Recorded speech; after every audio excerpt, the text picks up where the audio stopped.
FEMMEBIT is a platform and a festival for Los Angeles-based artists, primarily working in new media and video. This particular exhibit is called In Medias Res. We're working with Feral File and Bitmark to create our first on-chain exhibition, and we have 9 wonderful, amazing artists who are working in a variety of media from XR, AI, video, film. It really runs the gamut. I love everybody who's in the show.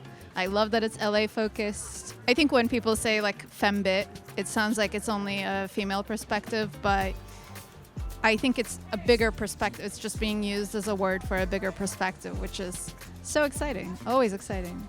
I love Feral File because, you know, it's really takes consideration of the artist and the curator.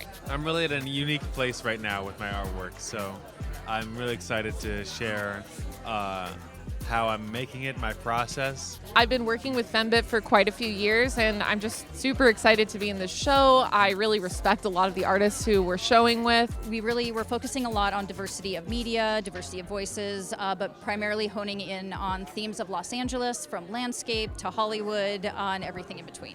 Los Angeles is really a unique place in the sense that we have the video games industry, we have Silicon Beach, we have film industry, TV, cult of celebrity, the art world. Like, it's a really rich cultural hub for a lot of this, and there's a really strong DIY spirit that sort of runs throughout this as well. So we have a lot of artists who are sort of making work in response to a lot of these things that are sort of mainstream, and you see that reflected in the show.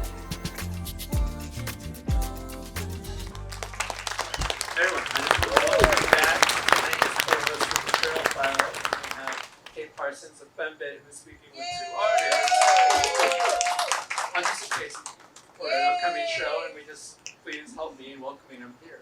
Okay, you can kick it off. Thanks for being here. Absolutely. Can you guys hear me okay? Yes! Great. Well, thanks so much for coming out tonight.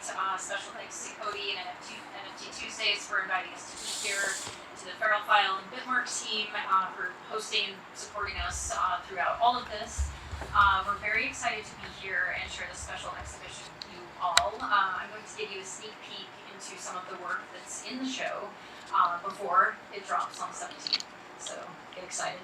But first I want to give a special intro to the artists that are here tonight. I don't know if JJ's here yet, but JJ Stratford will be here tonight. Anybody see JJ? Not yet. Okay. Well, Tuna Bora is here, and Luisa Petrisko, our assistant Pepperdine Screen Arts graduate, Sam Proctor, and of course we have Kauffmann and Huntress Janos. So give everybody a round of applause.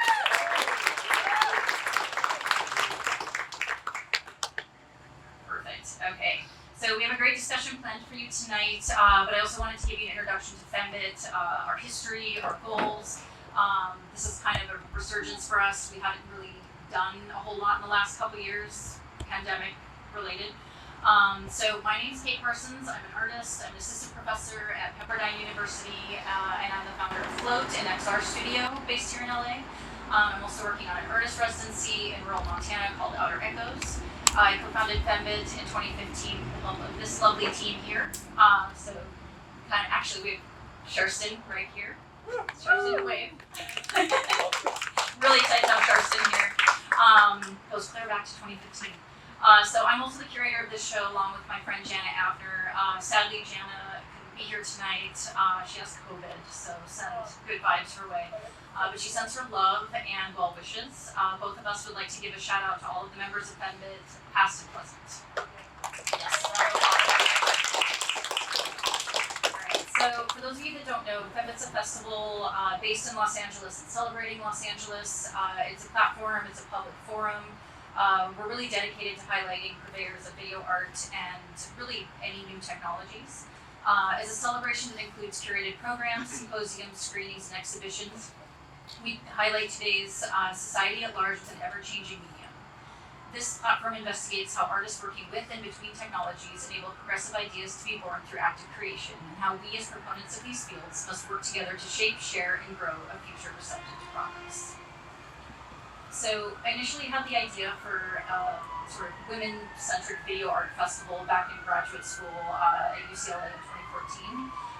For those of you that were around in LA in 2014, it was a really rich time for DIY creative spaces. Machine Project was still going strong. Ghosting TV was doing monthly animation screenings. I'm gonna wait for the ambulance to pass. Experimental Half Hour eventually became the Coaxial Arts Foundation, and Sarah Zucker's Prism Pipe was doing these really amazing visual music pairings. So it was just a really interesting time, and I feel like a lot of that spirit is present here in NFTuesdays as well. So just shout out to Cody and everything he's doing. So yeah, exactly. So as I attended a lot of these events and a lot of these venues, I noticed that a lot of the people that were being celebrated like were women, and like it was kind of, nobody was making a big fuss about it, which I thought was kind of great. It's like, wow, we're kind of getting our due. This is really amazing. So just a quick sort of look at our exhibitions and some of the things we've done in the past. We're kind of known for our 3-day festivals that we did. We've done 2016 at Human Resources. This is the Civic Center downtown in LA. Theme screenings, panels, interactive XR games, performances, and more really. Spanned 3 days, a lot of really interesting things, and yeah, a lot of blood, sweat, and tears.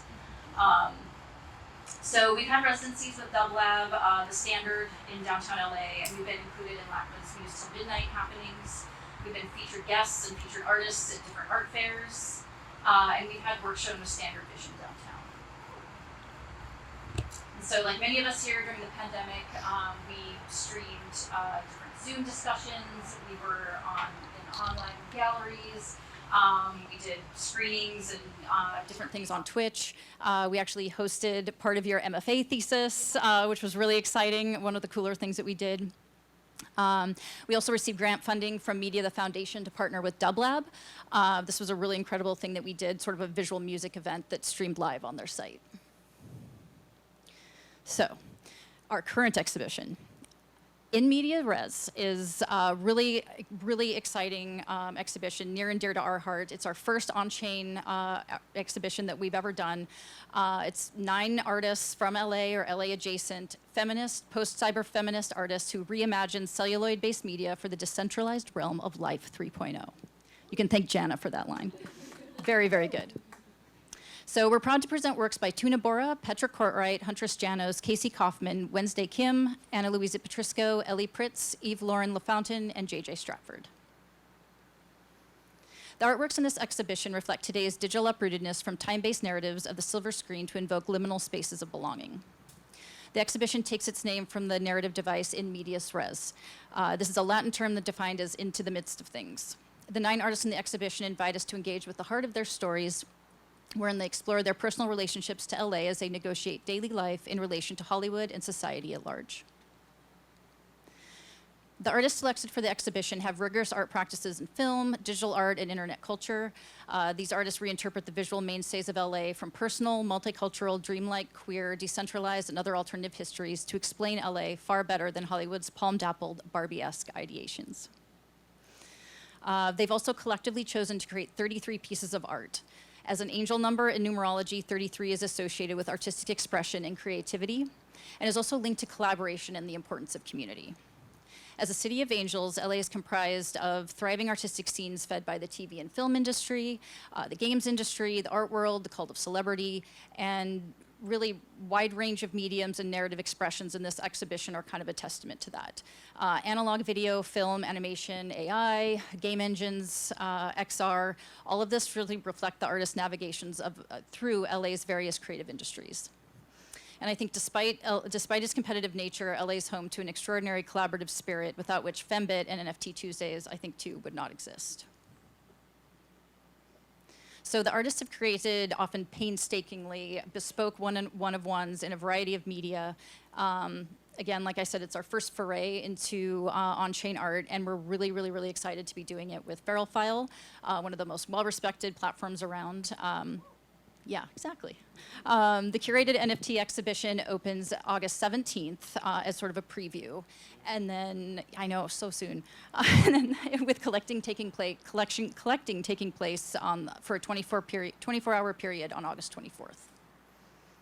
So this is sort of a different way of collecting that might be really interesting to some of you who maybe aren't familiar with it yet.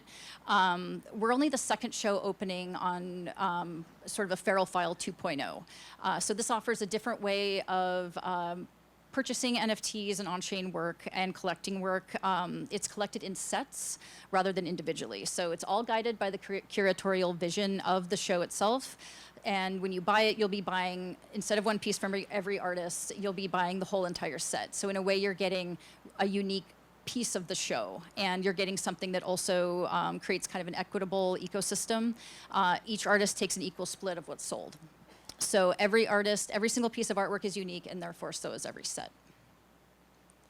Also unique to our show is that the first 5 collectors will also receive a handmade California poppy tincture made by Luisa Petrisko, who's over here. And you should chat with her about that later because it's super exciting. I really encourage you to be ready and waiting when the exhibit opens because there's only 5. And it's going to open at 9 a.m. We'll talk about that a little bit more, but 9 a.m. August 24th is when you can start collecting. All right, so I want to just do a quick intro to all the artists and give you just a preview of some of their work.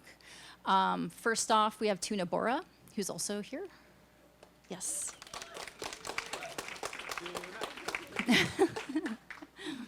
Tuna is a Turkish illustrator and animation director exploring connection, norms, and identity.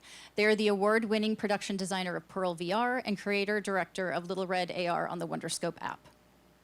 For Ecology, which references philosopher Felix Guattari's Ecosophies, Bora creates moving anthropomorphized color blocks sourced from video documentation of actual people, animals, and objects in Echo Park. By planting blocks of living color in familiar LA thoroughfares, Bora's piece asks the question, who in urban spaces gets to qualify as subject, and whatever rights granted, and who will be cast into the category of objects? What kinds of negotiations of subject-object take place in urban sprawls? And we have Wednesday Kim. Wednesday Kim is an interdisciplinary artist and co-founder of Deformal Online. Wednesday utilizes 3D model collage as a method of exploring heritage-based identities within the semiotics of external systems and urban spaces. This is such an interesting piece to me. This is in her words. Drawing inspiration from Hollywood superhero movies, perfect for the show. An extraordinary figure emerges in a city renowned for its diversity and cultural tapestry, serving as a beacon of strength and wisdom. This elderly woman embodies a different kind of heroism, one that celebrates multiculturalism and bridges the gaps between communities. Super excited for that. Petra Cortright. So Petra Cortright's core practice is the creation and distribution of digital and physical images using consumer or corporate software.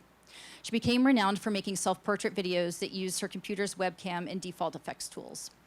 Her net art practice often features landscapes of SoCal with layered meanings unique to digital methodologies. In this work, titled New Landscapes 2023, Cortright shares a collection of videos exploring California landscapes based on the artist's dreams.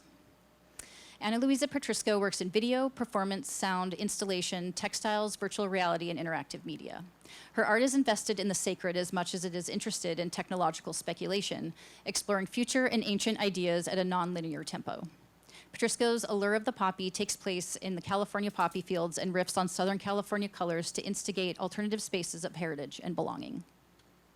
Ellie Pritts is a renowned transmedia artist whose work explores reinterpreted nostalgia via recursive analog and digital processes. The series combines a mix of AI and analog video to culminate in a meditative colorscape of Joshua Tree. Utilizing analog video in their explorations of place and identity, Arid Articulations is Pritts' newest series capturing the Martian landscape of the Mojave Desert. Long known for their surrealist photography of Joshua Tree National Park, this is Pritts' first video series exploring these themes with modular video synth, circuit-bent video, and AI collaborative animations. JJ Stratford is a director, photographer, and video artist from Hollywood, California. Inspired by a love of video art, outsider cinema, and experimental animation, her work feels like something you might catch on late-night cable or on an obscure video cassette. JJ's work provides an ironic and iconic glimpse of Hollywood glamour. Television figures as an addition of 33 explorations of the interaction between the human figure and the electronic video signal. The images were captured by camera and processed in the Telefantasy Studios Analog Video Lab using a mixture of video synth and Fairlight CVI to create 33 unique works. So enough from me.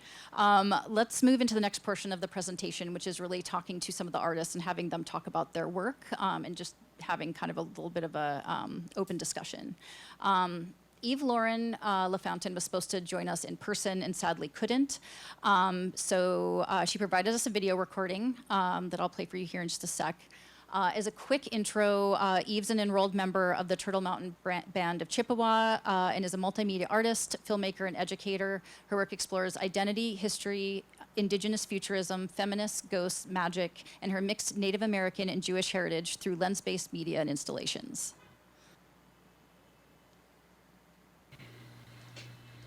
Hello, NFT Tuesdays. My name is Eve-Lauryn LaFountain. I'm sorry I couldn't be there with you in person.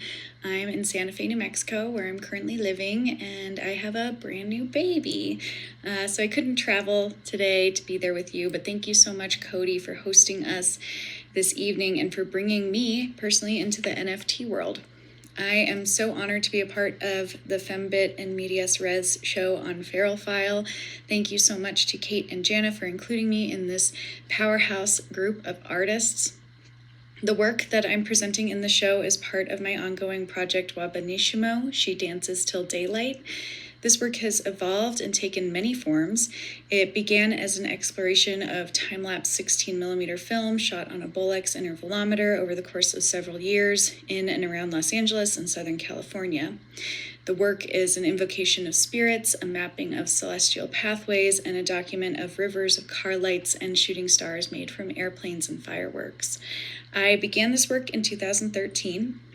Initially, I was documenting performances based on smudging ceremonies. Burning sage I grew myself to cleanse the smog-filled air of the city of Los Angeles. The original work was in the process of shooting.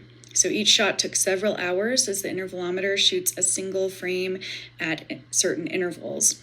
Some frames were exposed for several minutes. You can see evidence of this in the blurs of the lights. Usually during these shoots, I was out alone, dancing with lights under the long nights under full moons. The work evolved and continued to grow.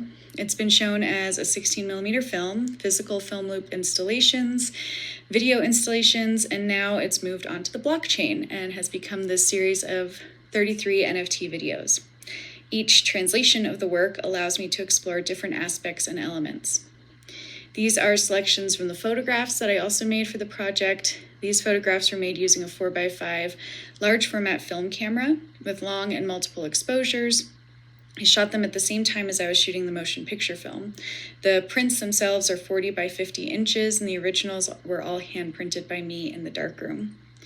The first iteration of this project was shown with physical film loops that span the length of the gallery. In this version, two projectors faced one another so that you could watch the film projection next to the projector, so that centered the apparatus. This was a side-by-side version at the Automata Gallery in Los Angeles and Chinatown. I've done several installations with 16mm film loops. The length of the loop is dependent upon the physical gallery space, so viewers are encouraged to walk around and through the projected images, and the film always breaks down within these spaces and becomes a living being in its looping. These sculptural loops really highlight the journey of each frame as it goes through the cycle. This version was my favorite. It was installed at the Dallas Medianale. The projectors were on opposite sides of the room, projecting on rear projection screens that were facing one another in the center of the space. So the loops reached all the way up to the 30-foot ceilings and back down again. Viewers could walk between the screens to see both the moon and the sun rising simultaneously. And they would also create an experience where the viewers made shadows by interrupting the projection light as they walked around the other side of the screens. Once I transferred the film to video, I was able to incorporate layers and manipulate time even further. This video installation became a dual screen film that's played in film festivals, including Experiments in Cinema last year, and it's now also the basis of the 33 NFTs that I created for In Medias Res. I hand-selected and edited each of the 33 videos to highlight different moments in the film. This one is highly manipulated because it's layered and slowed down, so the missing frames from the intervalometer are created with interpolated video.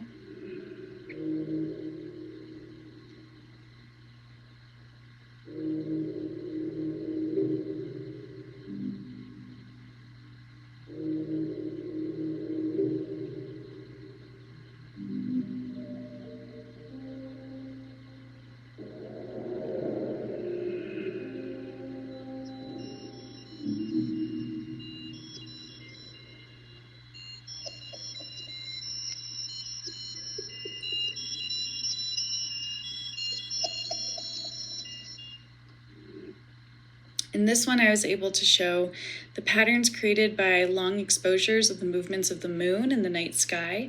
By slowing down each shot, I could create a slideshow of sorts of the more dynamic frames.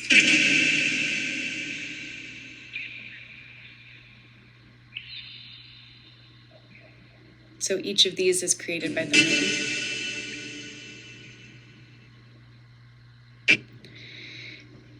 In this new interpretation of the film and sound installation, I am exploring the layering and passage of time and the traces that celestial and corporeal bodies leave in their wake.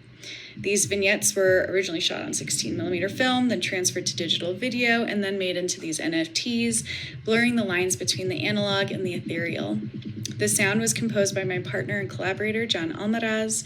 The titles are in Ojibwe, which is my tribe's traditional language, with English translations. I'm so excited about how this project turned out. I love thinking about how images can translate their meaning across media. It's a love letter to the city of Los Angeles and its endless loops of freeways and city lights. Thank you so much for including me in the project. Again, I wish I could be there in person with you all. Feel free to reach out to me on Instagram at Songs of Film if you want to connect. You can also find more of my work at littleshellstudios.com. Thanks so much. Have a great night. Awesome. So that's actually kind of a perfect segue into both Casey and Huntress's work. Because Eve left us with that landscape of the freeways, I kind of wanted to hand it off to you first, Casey, just to talk a little bit about Drive Time, your series. All right. Hi, everyone. Thanks.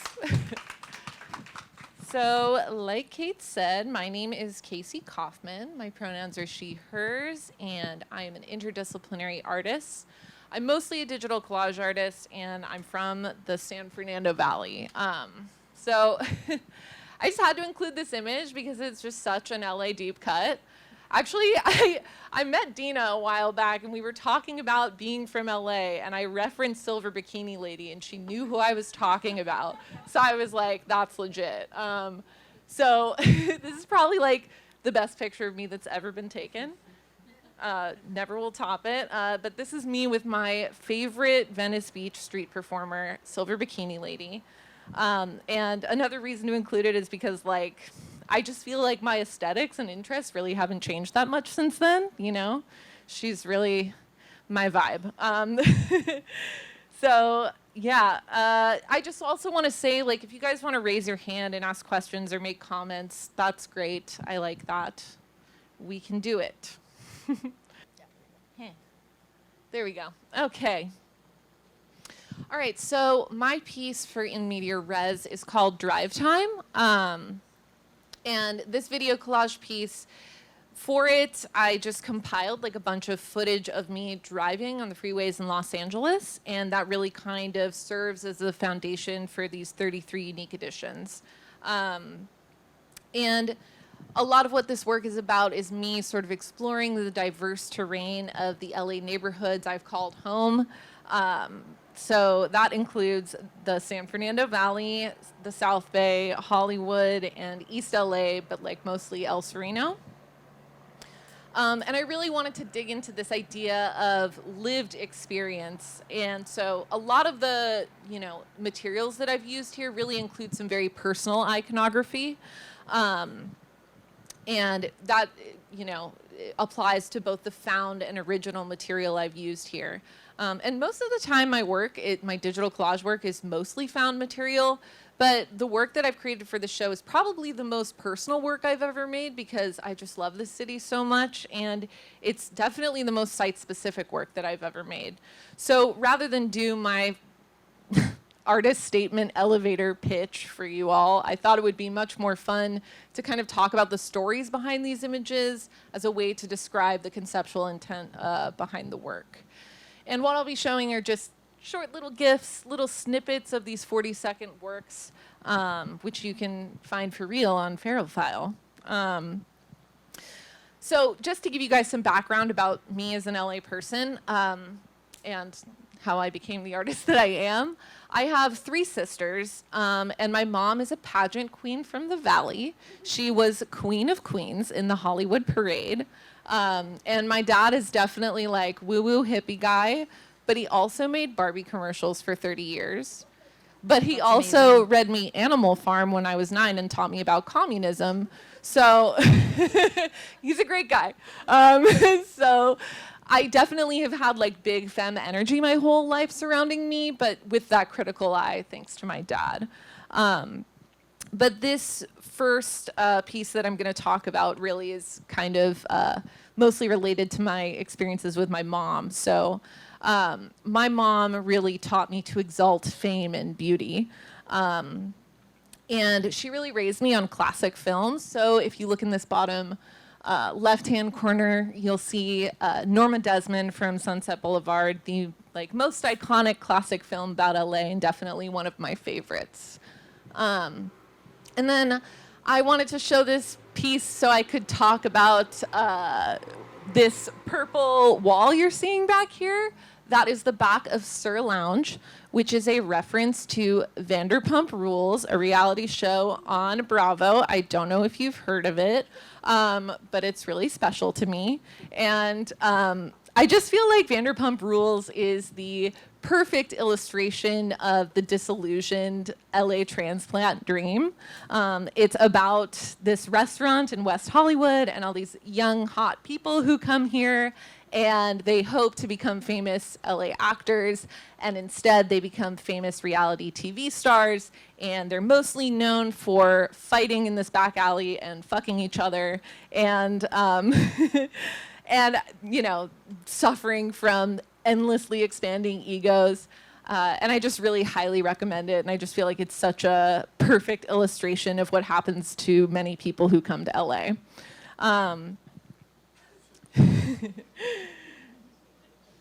So yeah, again, my mom just like always put this thing in my head about being surrounded by stardom in LA. Like she used to, she would take us to Cantor's on Fairfax, and we would sit in the restaurant, and she would just pick any random booth, and she'd be like, "Did you know Marilyn Monroe used to sit right there?" So just lies, but also like really fun, you know, which is so LA.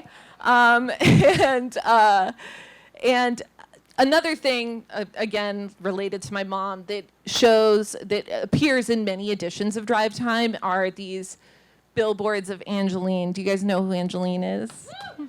Big fan. I love her. And the way I got introduced to her was when I was a kid. I have this very clear memory of driving in LA, probably driving to school. And I remember seeing one of these billboards and looking at my mom and being like, "Oh my gosh, who is this beautiful woman? I love her." And my mom was like, "Well, you know, she's just famous for doing nothing and having big titties." And I feel like that's really aspirational to me still. She's also LA icon, you know, proto Kim Kardashian moment, really important figure in the LA landscape. And really, for this piece, all of this to say that LA kind of offers this very inaccessible, simulated dream of fame and celebrity and glamour, especially for people who are not from here. And it's really just so not the experience of the everyday lives of the residents who live here. I feel like that pursuit and that drive is an undercurrent of everything that we do. It feels very present, but it also kind of feels just out of our reach always, you know? So that's that one. Okay. Okay, good. There we go. All right. So we did a group interview about the show, and I stated that the car is the liminal space of Los Angeles. And for me, when I think about Los Angeles, you know, like what my most, you know, potent memory of this space is eating fast food in my car in between driving places. Like in a parking lot at Target, like stuffing my face with a chicken sandwich, so fucking tired, just like trying to exist, forgetting to eat. So that's exactly what I'm doing in the upper right-hand corner here. Literally while I was shooting the work for these digital collages, me eating a sandwich, like probably between the Valley and El Sereno. You know, I feel like that happens a lot when you're going in between art openings in different parts of the city. If you have brutal commutes from one job to another in this crazy fucking spread apart place, the city is just so spread apart that the way that most of us really experience this place is within a car. We absorb this place like from inside of our cars. Our cars turn into our offices, our cars turn into our dining rooms, our cars turn into our only quiet moment of the day. For me, my car is my moving trash can. I don't recommend it. But our time spent in our cars is an LA stereotype to me that really, you know, rings true. And of course, like, obviously this is my subjective experience, but also I think that that really is related to being from the Valley as well. You just become accustomed to, if you want to do some cool shit, you're probably gonna have to get in your car. So yeah, it's a stereotype that rings true, and hence the name Drive Time and the subject of the work. Okay. This is actually Stoner Hill in the Valley, which I love that name, and you can tell by the spray paint, a lot of people are making use of it as described. But yeah, what I meant to say was the way that this work functions throughout all of this digital collage practice is a lot of the found imagery that I'm using really kind of more so addresses the representation of Los Angeles, not the lived experience. So, for example, like that surfing GIF, I don't surf. That's a pixel animation. I didn't do that. But another example is like this girl putting on lipstick in the mirror. That came up when I just searched the words Valley Girl. You know, so I'm always really interested in that experience of the online search and aggregation of images and how, you know, a corporate structure like Google is going to inform results just based on like the words you input. Like, what does it mean to be a Valley girl if you ask an advertising platform like Google? Yeah. What are your thoughts on text-to-image AI softwares in that same vein of like using a word and then getting a result you didn't expect usually? Totally. I should get into that. Yeah, I've had a lot of people suggest that to me, and I love that like lack of control moment where someone else decides for you, especially because like I'm a really hardworking artist, but I'm also a lazy artist, you know, so like I kind of love that. But I also feel like I'm a weirdly like, I am like a technophobic digital artist, you know? I think that we have a video for the show, and JJ was talking about how people have been using their digital practices for a while, so they've really gotten comfortable with them, and they've become their own like sort of unique expression that is like so specific to them. And with things like AI coming around, I'm like, that's great. Like, I love Google. I do get sad though when things that I utilize like Tumblr disappear, right? So sad. So sad. I still mourn. Fucking parental controls. It's funny because we like think of internet landscapes as sort of always being there. We really take them for granted. But as corporate structures, you know, gain more and more control, the field of what we're given is sort of narrowed, you know? So I recognize those sources as being finite, but maybe that's a part of the work, you know? And also with Google, I mean, like, yeah, AI is like pulling from everything, but Google is literally like influenced by money. You know, and like that's really interesting to me, you know? So yeah, I probably should try it. I sound really resistant. Where was I? Yes, so surfing GIF, Valley Girl. Yeah, and another way the work functions is, so conversely to the found material sort of being about the representation, my subjective reality is obviously more so communicated through the original material that I've compiled. For example, you'll find a lot of these neon signs in my work, all of which were collected from the incredible Valley Relics Museum. I highly recommend going there. They have a bunch of neon signs and crazy shit from the Valley. And a lot of these signs I drove past when I was a kid and just kind of like zoned out with my face against the glass. So those are really special to me. You'll also see a bunch of these murals of Jewish cowboys from my family's favorite deli in Chatsworth, the Country Deli. And it's just covered in Jewish cowboys, and I love them. I love that. So yeah, again, it's like original is kind of that subjective, and then found is representation. That's not a hard and fast rule, but that's kind of how the work functions. Okay. Yes, I wanted to highlight the underrepresented natural beauty of Los Angeles. And again, this place is not just urban sprawl if you know where to look.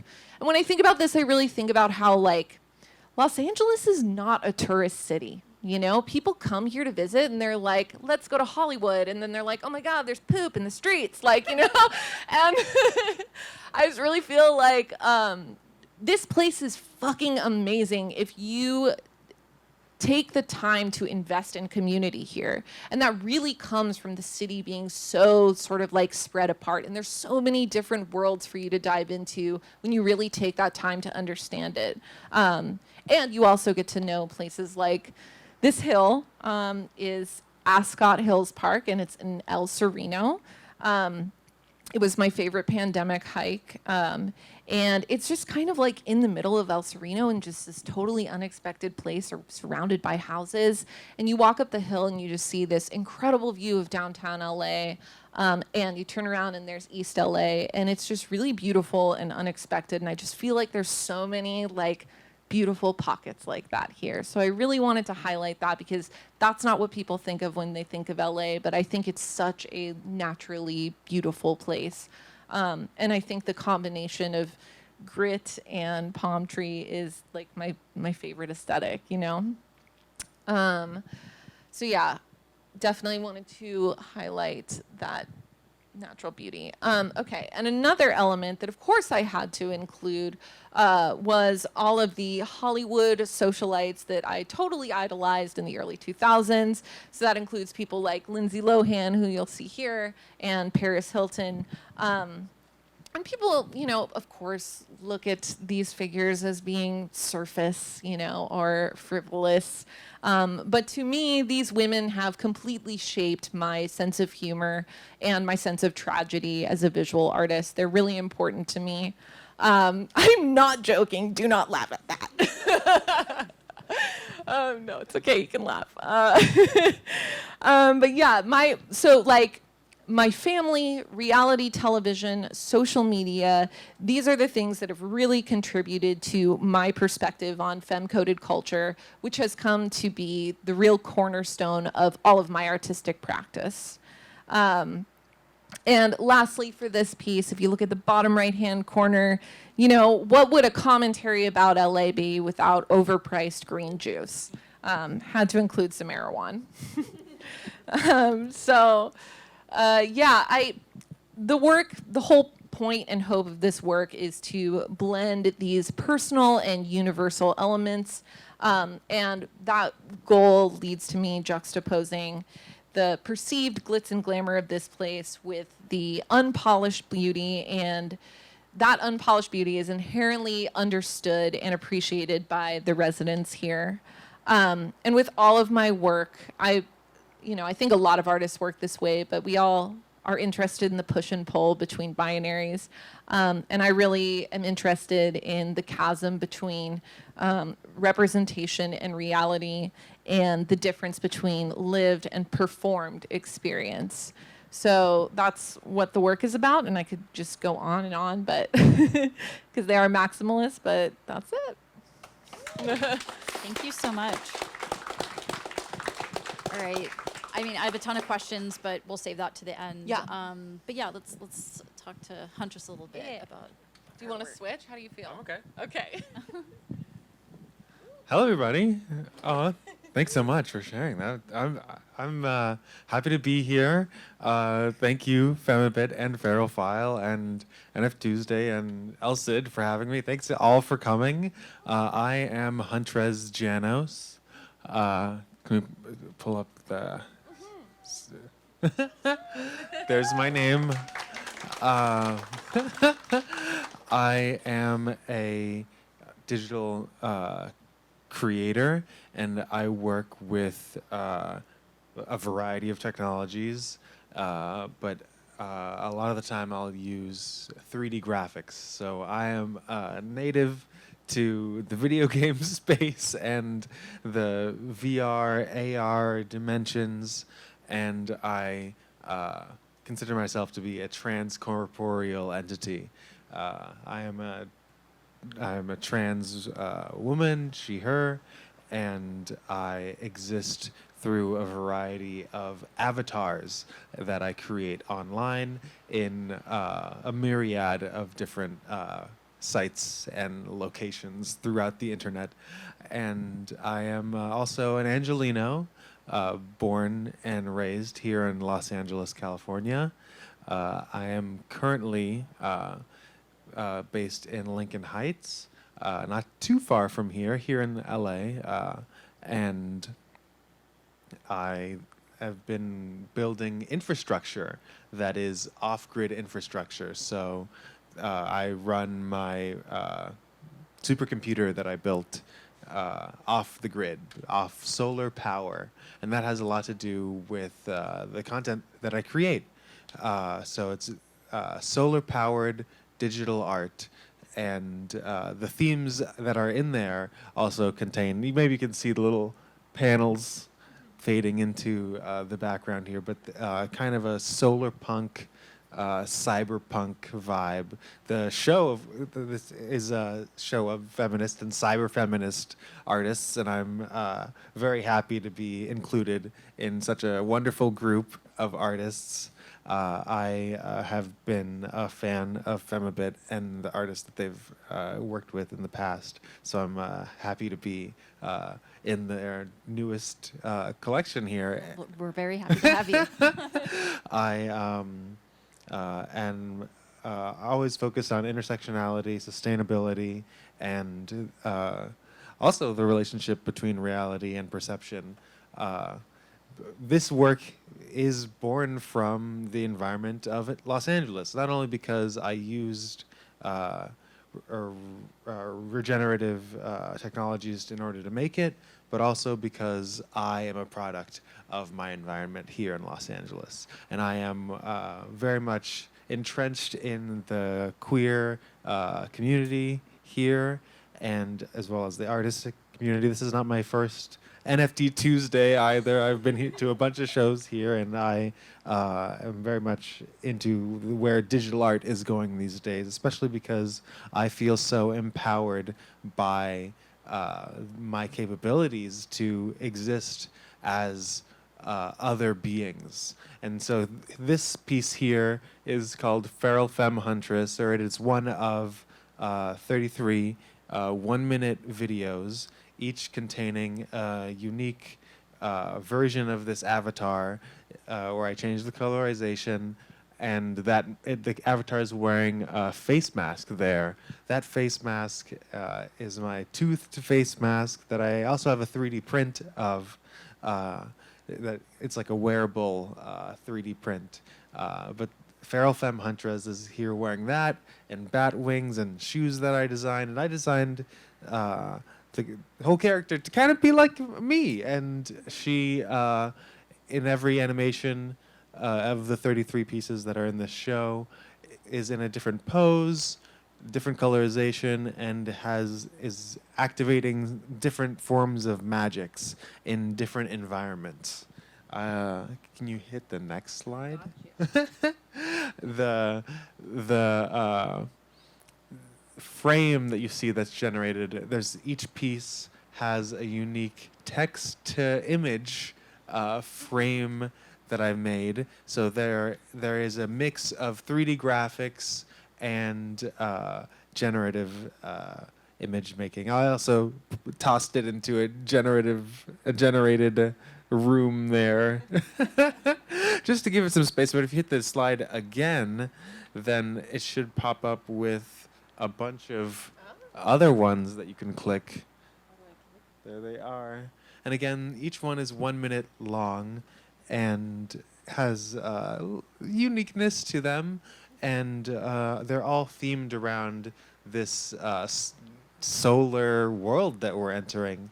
I mentioned that maybe I mentioned I'm building infrastructure in Lincoln Heights. I build tiny houses that are off-grid using not just solar, but also like composting and a variety of other regenerative technologies. I've been really excited about 3D printing. I've mentioned that also, but I'm designing my spaces in 3D, and I also make virtual spaces. So these all exist in their own virtual spaces, but I'm also always hanging out in VR chat as these avatars and as of many other avatars. And speaking of avatars, I want to also mention another show that I'm going to be in with Antigone, who's here in the audience. We're going to be showing, I'm doing a live performance with our avatars as a live, multi-dimensional performance on the stage of Red Cat at the Walt Disney Concert Hall on the 31st, the 1st, and the 2nd. And that is where I'm going to be using motion capture, because I do motion capture performances as these avatars as well. Whereas now, technology is always. I'm super excited about technology. I mentioned I use tons of different technologies. There's not a 3D program that I don't love, and I am in love with the fact now that you don't really need to have a motion capture suit in order to run your own animations. Anyway, we're going to be performing with webcams pointed at us, where our avatars are going to be moving along with us.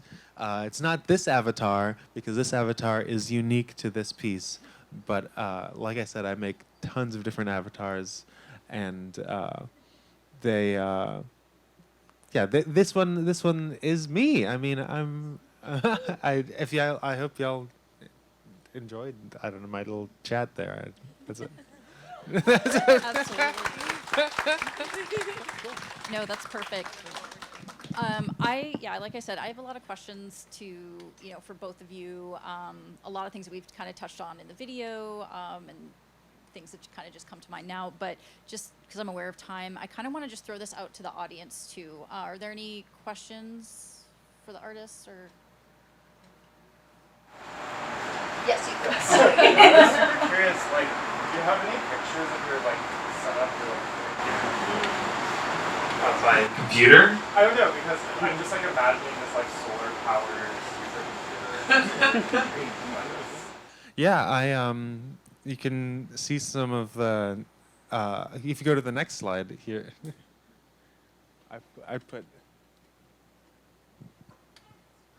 I just put a little my Instagram.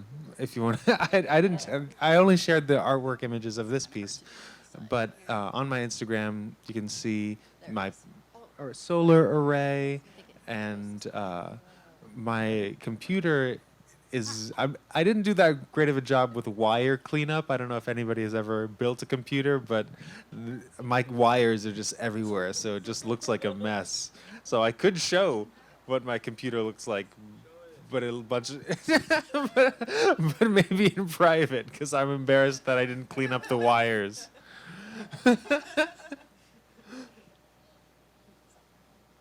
Yeah, that's, I think, I don't know where, it's okay. Well, yeah, I also use my phone a lot, and a VR headset a lot. So I use the Quest 2, which doesn't involve my computer. I mean, sometimes I plug it in, but a lot of the time I'm very mobile, and yeah, I do use that computer a lot for 3D graphics though. But I just find that any technology these days, especially now I'm on my phone. Like I said, I use text to image for the frames. They're supposed to be like cyber future frames, and I just generated them on Imagine on my phone, so I didn't even need my supercomputer for that. Awesome, thank you. And then I think Isabel also had a question. I did. Well, my first question was did every artist actually make 30? Yes, that was actually going to be something we were going to maybe chat about, was how did that feel? 33 pieces. Yeah. Oof. Exactly. I mean, yeah, it is a bunch, but I felt like after I had made 33, then I was very happy with many of them, because I feel like I got the hang of making them in this format, and of pairing the frames with the videos that I made, and with like getting the right angles, creating the right animations for the video that I thought, and coming up with a title for each one. And I had a lot of fun making, especially when you like look them all together, it feels like, whoa. And then seeing them with all of the other pieces in the show too, it's like, oh, whoa, because you go 33 times 9, so that's a lot of work. Here, I have a lot to say about this. I really relate to this experience of like, oh, I have to make 33, and you can do things to make things unique where you're like, I'm just gonna change the color, like, but I am not satisfied with that. I don't feel like that's enough. So for me, it was like, how am I gonna make new combinations for each thing? I have this like impulse, this rule, this oppressive rule that I've made for myself where I'm like, can't use it twice, So the way that my collage work functions is that like I just collect as much shit as I can, So I had tons of the original footage that I put together and a ton of found footage, and just had them on an external hard drive, and then like, then I have to cut them all out in After Effects. It's so funny. I feel like our aesthetics are really like similar and related, but our processes are like so different. Like you are good at technology and I am bad at technology. And I just like, I'm using After Effects in like a really silly way to cut things out, and it takes like way too fucking long. Like, why am I doing this to myself? So this project, it took me about 6 months. And I did not think it would take me that long. And that's not like 6 months of like passive work. That's like many hours each day, Also, I was living in San Diego when I started this project. So it was like every time I'd visit my family, I was like compiling footage and stuff. But yeah, I think that the NFT space has a lot of like generative work, And something that I love about this show is that all of the artists, it's very like hands-on, I really consider my practice to be like handmade digital art, So yeah, I think that there was a massive undertaking for all of these artists who I respect so much. So yeah, it was hard, but good. I promise we didn't do it to torture you. It was like a consensus. And we love the number 33 now. I learned so much. From Ana Luisa, I think, was the one that came up with that initial idea. Any other questions? Yeah. So as far as I understand, the pieces aren't sold individually. You get them in a grouping. So it feels like that would take some of the creative gravity off of you, because it's not like your specific piece is the one that needs to sell. So it's like no matter what, your works get grouped in. Did that feel like it gave you more creative freedom? So yeah, so the question is just, did that idea of thinking of it in sets give you a little bit more creative freedom? Well, I felt very much like let loose to create something that because even though we did get a prompt for it to be about LA, about our experience here, about Chaparral, and I feel like it's something that I went and took that in the direction of how I have grown in this space. And I didn't really create a Los Angeles environment in my works, but it does feel very Los Angeles of a work to me still. And the fact that I'm in with all these other artists and that, the pieces are brought together, I think that definitely adds a lot of strength to my work, because I am a big fan of this group here, and but I I didn't feel any kind of constraint when making them, even if they weren't to be together, but they are, which I'm really happy about. I would say that I not necessarily creative freedom, but I just feel like my work is improved in the company of these artists, you know? Like, I feel like anybody who would collect this work is just getting such a fucking amazing array and diverse perspectives on LA. Like, yeah, like I can't say that I was thinking about that as I was making my work, but I think that it's a strength in numbers and perspectives thing with all of the work that's in this collection. Frankly, like, not to be a dick, sorry, like, I don't really think about NFTs. Like, I have a drawing background. Like, I really come from a contemporary art background, and I'm not really, like, thinking about the functions of the market or, like, something as I'm making work. I probably should be, but I'm not. But yeah, I think the collection, we're all just, like, so bolstered by each other's talents. So, yeah, that's a real benefit for sure. Oh, that's such a good way to put that. Like, I feel like there's so many interesting linkages between all the work, and you know, even when we were bringing together, like, we brought together the people first and then wanted to see what y'all would do, and it was really, really incredible to see what happened. Like, it was so much fun to see what happened. I know we have a hard out, I think, at 9:30, so I just wanted to point this out real quick to everybody. We're going to be talking a little bit more in depth about the show. Hopefully Janna's going to be there as well, and all of y'all will be able to join us. Opening day Twitter Spaces, that'll help you set a reminder. And of course, like, you'll be able to collect everything on Feral File. I put a QR code there, even though you can just Google Feral File. You know the URL. It's easy. And then also, FEMMEBIT's going to be starting up with some donations, and we're getting sponsored by Fractured Atlas, and really going to try to start doing some fundraising efforts soon. So I put a link up here for that if you're feeling so inclined. And part of that is also a collaboration we're doing with Super Collider to be a panelist and a part of South by Southwest. So if you feel like voting for us, you can do that here at the bottom too. All right, so then lastly, I don't know. There we go. Cool. I don't know if Cody, you want to say something about this? Sorry, we have a hard out. It would be great to continue this conversation, but fortunately there's going to be Twitter Spaces and more coming up. I will just say very quickly, our flyers are minted on Tezos, so if you scan this and give us your wallet address or your Tez domain, we'll airdrop this to you. If you've never had an NFT, I would suggest just setting up a wallet, and you know, getting something for free is a great way to start.